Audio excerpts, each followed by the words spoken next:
Hello there. Thanks for joining me today on Psychology for Today. You know, today is a very important day because we're now just past the time when we've been focusing on Father. We had a Father's Day recently. So what I want to do is just kind of return our thinking a little bit to Father's Day and ask the question, Dad, can you be an effective father? Well, I think you can answer that question. You probably will say, yes, I can be. So then I say, well, are you then an effective father? Do you live a life that's effective with your children?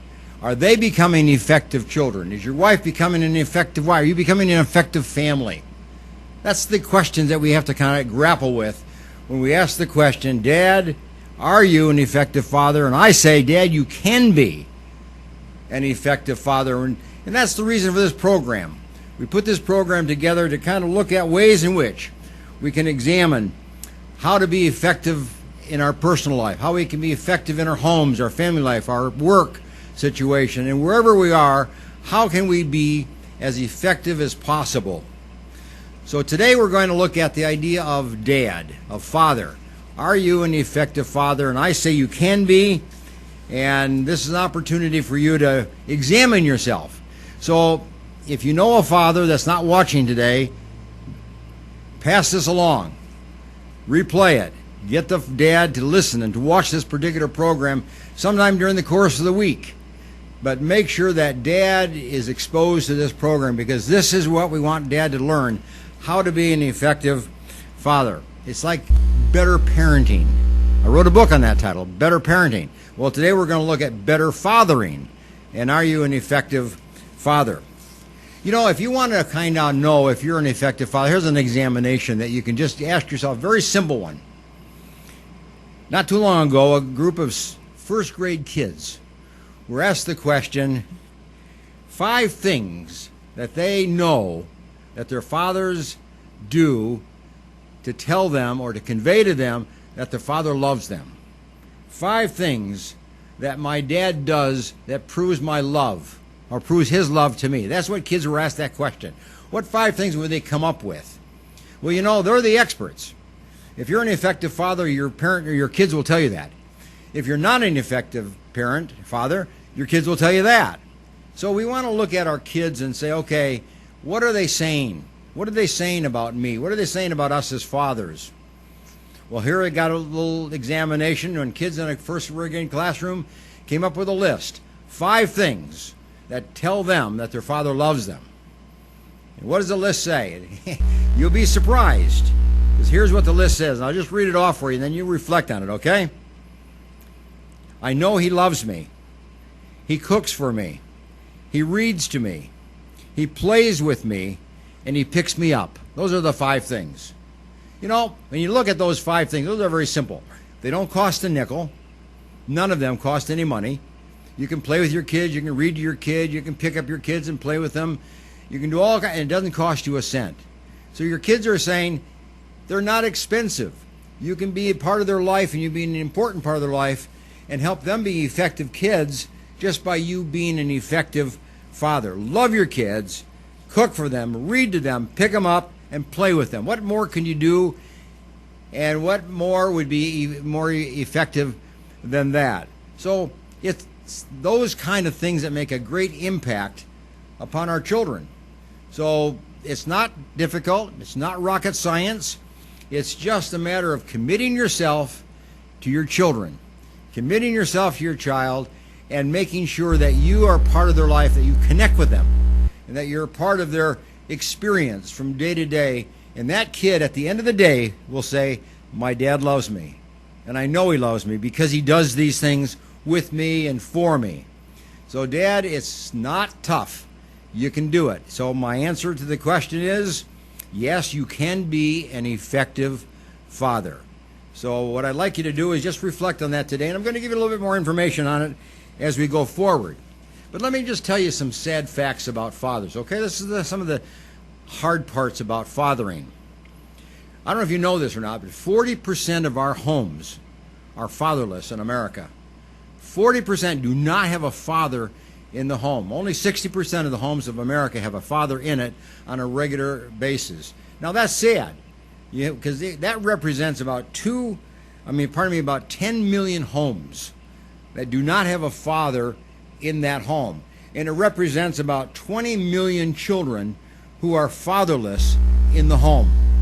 So that's a sad fact.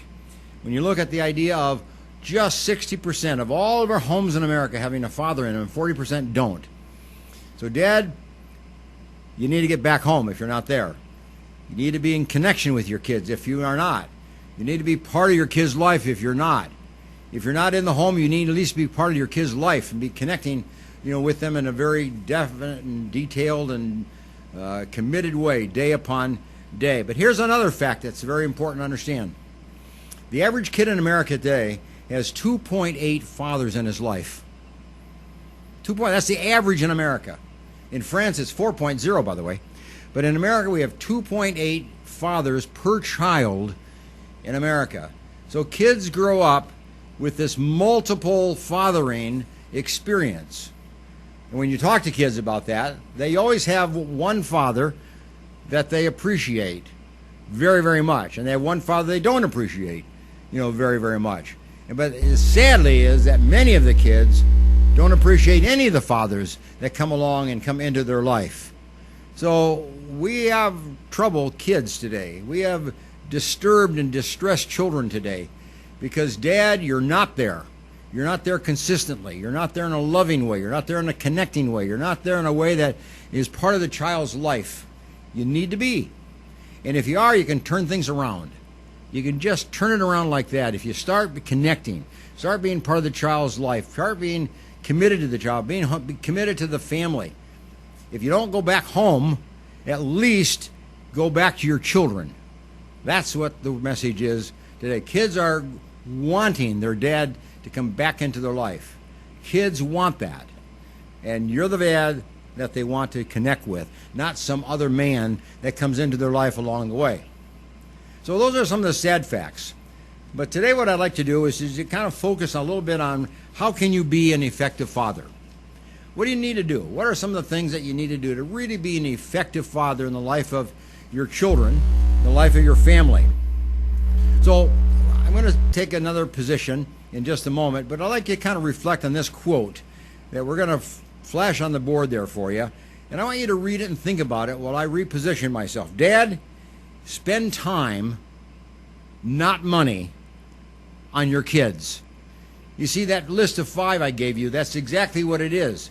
It's spending time with your kids, not money. And that's what kids want. Kids don't want you to be the golden daddy of money. Don't want you to be the Santa Claus of their life. Don't want you to be the Easter Bunny of their life. They want a father they can touch and that will touch them, that will hold them and stroke them and love them and care for them and commit themselves to them and just feel good and support them and encourage them and praise them and approve them and all those kind of things. That's what kids want from their dad. So are you that dad? Are you effective? So think about that quote, and I'm going to go sit down in another chair, and then we're going to talk a little bit about what it is to be an effective father, okay?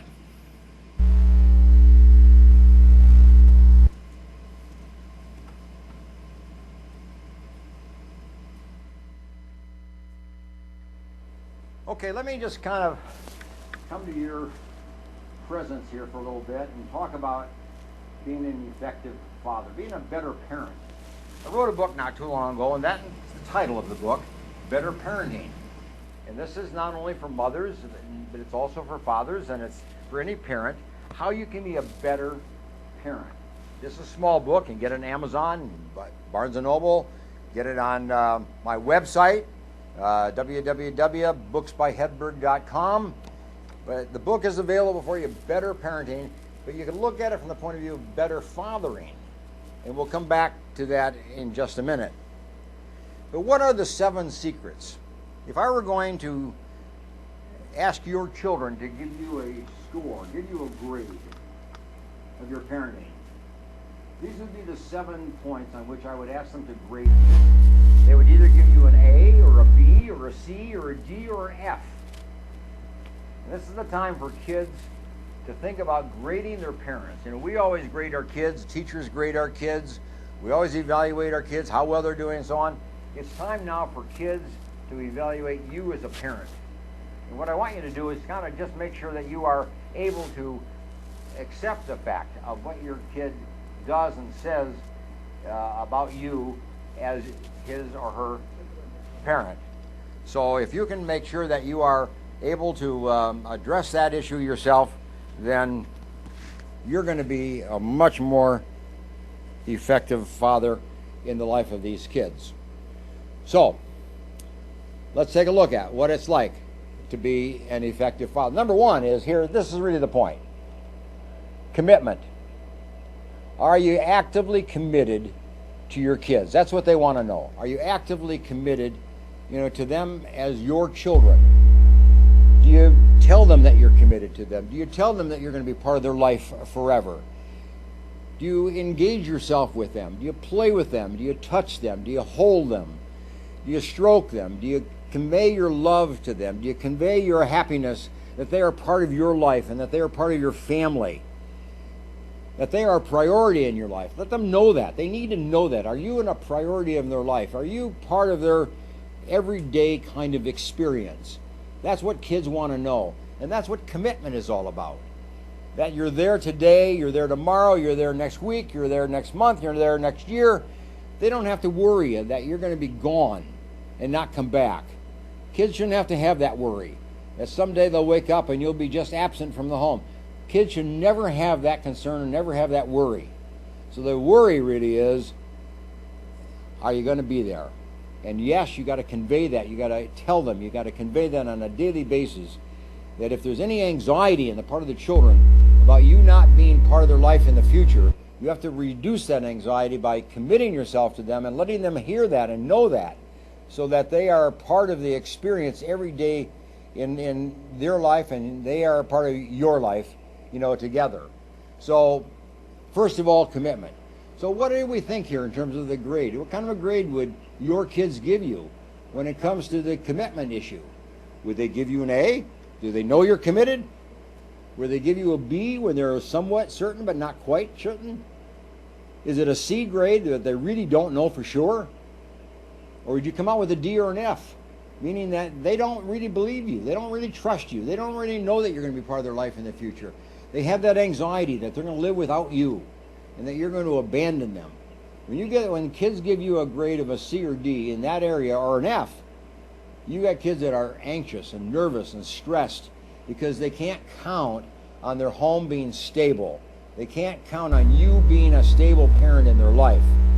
So low grades on this are very devastating to children. Children need to have a father that they come out on top with a score of A. I am committed. Kids know that. Kids believe it. Kids will expect you to be there and don't have to worry about you ever abandoning them or abandoning the home or abandoning their mother or abandoning their siblings for whatever reason that might be. Kids should not have to have that worry. So that's what an effective father does. He assures the kids of his ongoing total commitment for the present and for the future. That's what's important. Now, here's the second issue of effective parenting and effective fathering. Know your child. Actively engage in activities to get to know your child. Know your child's school teacher. Know your child's youth leader at church. Know your children's friends, the parents of your children's friends. Know all about your friends. Know all about their school. Know all about their school work. All about their interests. All about their hobbies. Know your kids. Know the things they like to do, and do those things with them. Do the things that your children thrive on, and you need to know what those are. What sports they thrive on. What sports they're good at. What kind of musical instrument they're good at. What kind of music they like. What kind of programs they like. What kind of videos they like and watch. You need to know those kind of things about your kids and then be involved in those activities with your kid. So actively know your child. You got to spend time with your child. You have to be involved in your child's life so that child knows that he or she is a priority to you in your life. That's what knowing your kid is. Letting them believe and be aware of the fact that you've made them a priority. And that's a very important gift to give your children. So again, I ask your children to rate you on your level of how much you know about them and know them personally. Would they give you an A or give you a B? Would they give you an F? Would they give you a D? Or would they give you a C? Ask your kids. Have them grade you. You may learn a lot. And if you're down at the low end of it, you got a lot of work to do to get back on track with these kids and to know them again and to be committed to them and help them be convinced that you're committed to them. That's what's important in their life. Now here's the third thing. Effective fathers are consistent. They live a life of high consistency with their children. That is, they're the same today as they are tomorrow. A no today is a no tomorrow. It was a no yesterday, it's a no today. If the answer is yes today, it's yes tomorrow. If you say you're going to be somewhere, you're there. If you say you're going to come to their performance, you're there. You say you're going to come to one of their games, you're there. That's being consistent. It's being thoroughly consistent, knowing that your kids can count on you, can believe your word, can follow a life pattern that you set so that they will be consistent, that they will be honest, that they will be thorough, that they will be highly, highly consistent in what they do and what they commit themselves to at school and in their relationships as a child. So make sure that you, as a father, are highly consistent in all that you do and all that you undertake with your kids. Let them know your consistency. Let them believe it. Let them be aware of it. Okay, ask your kids to give you a grade. How consistent are you? Do they see you as a consistent father, or are you kind of in the middle somewhere? Or are you at the low end of that somewhere? Your kids will tell you. Give them opportunity to give you a grade on that point. And maybe you need to work on it. Maybe you need to improve yourself in the area of consistency. Maybe you're not consistent. Maybe you're not consistent with their mother. If mother says yes, you can't say no. You and she have to be together on what the kids hear. So a consistency between mother and father in the decisions they make, in the plans they make, in discipline that they invoke, and so on. So, Dad, are you consistent? That's really the issue and the question. Okay, let me give you another point, and this is the fourth one. Fathers who are consistent protect their children and provide for their children. They protect their children and they provide. Now, it's easy to go to work and get a paycheck and pay the kids food money and clothing and all that kind of stuff and never spend any time with them. That's easy. That's not what kids want. Kids want you to provide for them. That's true. They want a life of comfort. They want the amenities of life that children of that age should have and can have. But they also want to be protected. They want to know that you're there to protect them. You're there at night to protect them.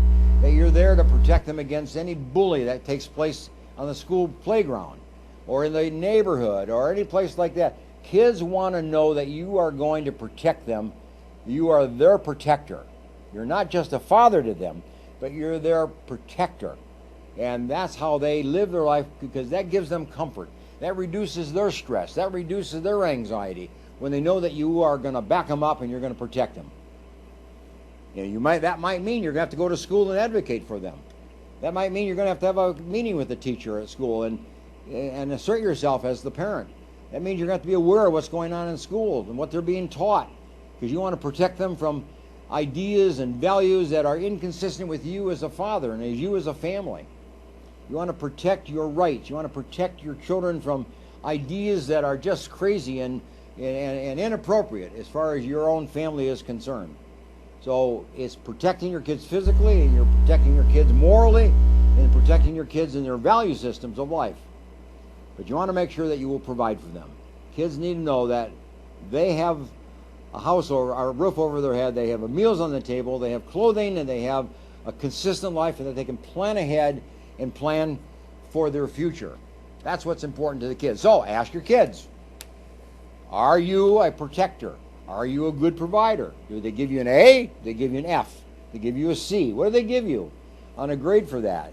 Because you need to be a very highly effective and protective, father for the kids in your family and in your life. Okay, let me give you a 5 now. Okay, here's another one. Very, very important. Effective fathers love their children's mother. That's a critical issue. It's important that you love your children. no doubt about it. But children need to know that you love their mother, because that means they have comfort. That means they have consistency. That means they have a future.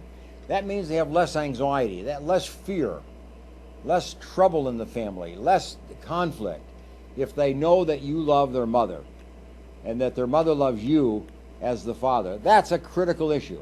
Of course, we want you to love your kids, but the kids want you to love their mother and to see that and to demonstrate, because what you do when you love their mother, you're teaching your children how to love. You're teaching your children appropriate love. You're teaching your children how to share love in an appropriate and honest and a consistent manner. So it's important that the children learn from you the skills of loving.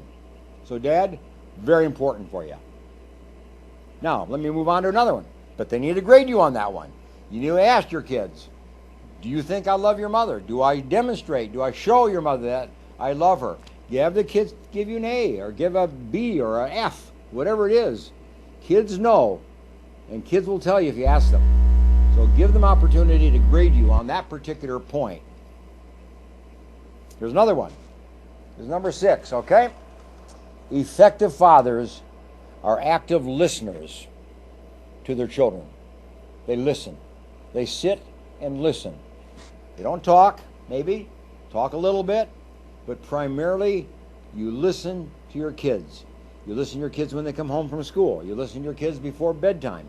You listen to your kids in the car when you drive places. You listen to your kids when you take a walk. You listen to your kids while they talk and when you work together, when you do chores together. The things that bring you together, that allow and encourage talking and conversation together. Kids want to talk to you, Dad. Kids want that. Kids talk to mother all the time. They know. They talk to their friends all the time. They talk to their teacher. But they want to talk to you when you come home from work. They want to talk to you when you're in the home. They want to talk to you on a weekend. They want to talk to you on a Sunday. They want to talk to you when you have free time. They want to talk to you in the evening. They want to talk to you before bedtime. They want to talk to you when they get up in the morning. Kids want to talk to Dad. So, ask your kids, how are you doing? Do you listen? Do you listen to them at all those times during the day and evening? Do they know that you're a listener? Do they grade you on that? Do they give you an A on your listening skills? Do they give you a D on your listening skills or a C? Well, what do kids do when it comes to your listening skills? Ask them. Bring that to them and make sure that they give you opportunity to learn how well you're doing in that area of your life, and then you can improve accordingly. You may need to improve that area a great deal, maybe a little bit. But remember, when kids give you a grade, that says to you, this is an area that you are doing well in, or it's an area you're not doing so well in and you need to improve. So kids are giving you some very, very important advice and guidance. And then here's the last one, the 7th one, which is just as important as all the rest. Not because it's number 7, but they're all equally important. Effective fathers help their children develop a sense of faith. They equip their children with a faith. Whether that's a Catholic faith or a Protestant faith or whatever it might be, you as a father bring the child into a church. You bring a child into a synagogue. You bring a child into a cathedral.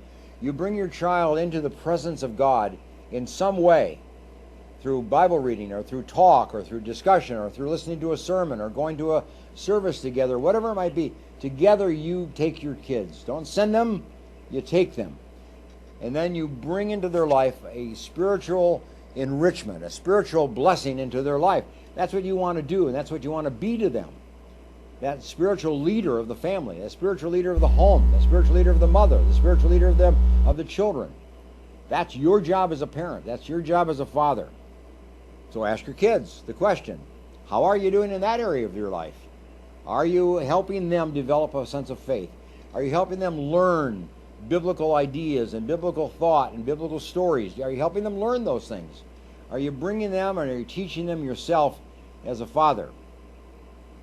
So their spiritual life, their spiritual development, their religious life depends on you as the dad. How are you doing? Would you give yourself an A? Would you give yourself an F? Would you give yourself a C, a B? What would it be? Where do you fall in the line of how well you're doing that, particular job? So, you see, being an effective father is very easy when you know the things that you need to do. It's very hard if you don't know what to do. But it's a very easy task if you just take 7 points and say, okay, those are the things that I'm going to do, and I will be an effective father by doing them. Or if you want to make it very simple, go back to the 5 points I gave you in the very beginning of the program. What the first grader says, then he knows his father loves him because he does those kind of things. Reads to him, picks him up, plays with them, strokes him, those kind of things. That's what kids want to know and experience. They will know that you love them when they experience your touch, when they experience your presence, when they experience your voice, when they experience your listening skills, when they experience your togetherness, your bondedness, your activity level, together. Kids respond to that. Kids believe what you do more than what you say.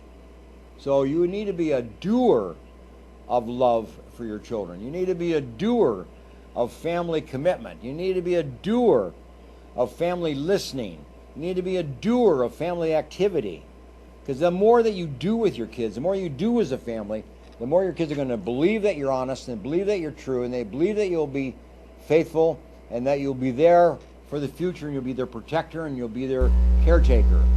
Kids will come to believe in you, and that's what kids need. That's what an effective father is. A father that's convinced his kids that he's there and he's involved and he loves them and he's committed to them and he's involved in their life. That's what it's all about as a parent. Hence my book that I've written, Better Parenting, a way for you to connect with your kids, a way for you to be a better parent, to be a better father, just by reading a very simple little book. A couple pages a day would be all you would need. It's written out in a series of lessons, about 2 pages each. So 2-page reading per day would help you become a very effective father in the life of your children. So I commend you to pick up this book, Better Parenting.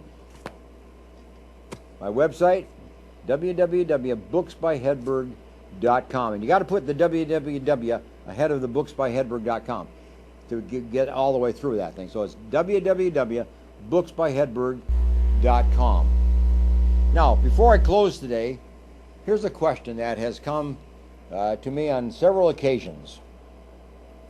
If I'm not involved in my home and I'm not involved with my children, I've left the home, I've left my children, how do I get back into their life?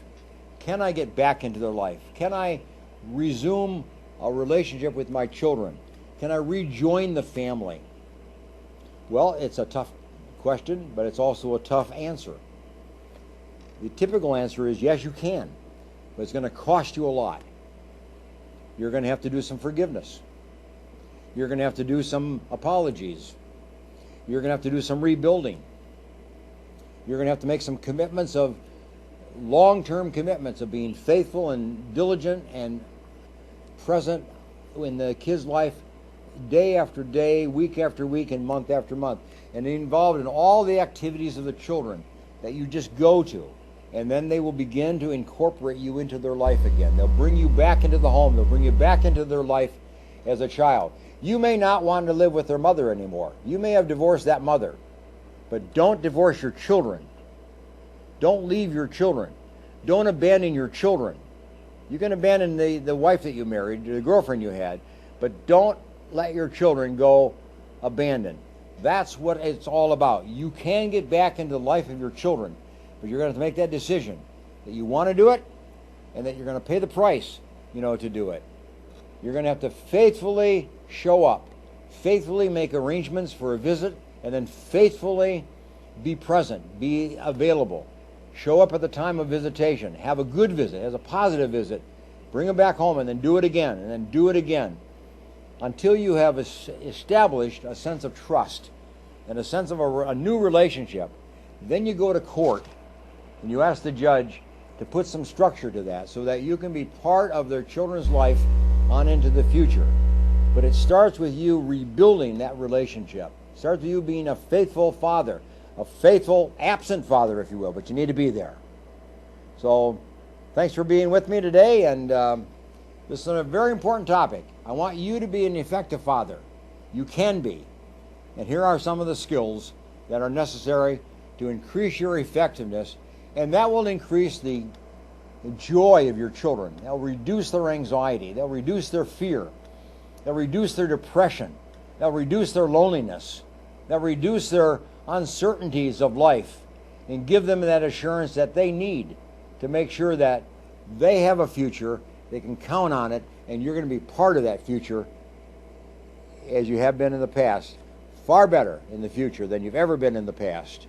You're going to be a new man, a new father, a new person in their life. That's what you got to commit to. If you do that, you can re-enter the life of your children. So, thanks for joining me today, and I'll see you next time. We're going to talk about grandparents next time. So, see you then. Bye for now.